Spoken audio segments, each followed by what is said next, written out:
3 పూటలకు శనగలు నానబెట్టు అంటే 6 పూటలకు నానబెట్టినాం. అట్లుంటది మనతోని. Hey guys! ఇవాళ నా మినీ వ్లాగ్ ఏంటంటే, నా డైలీ ఈవినింగ్ రొటీన్ చూపిస్తా. ముందైతే ఈ వాకిలి మొత్తం ఊడ్చేయాలి.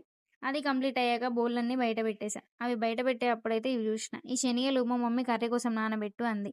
మనకెక్కువ కనిపించిన తర్వాత ఆగుతామా? 1 డేకి అంటే 2 డేస్‌కి సరిపడా నానబెట్టిన.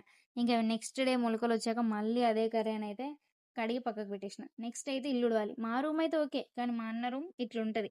కీసు, బ్యాగ్, టవలు అన్నీ బెడ్ మీదనే పడేసి పోతాడు.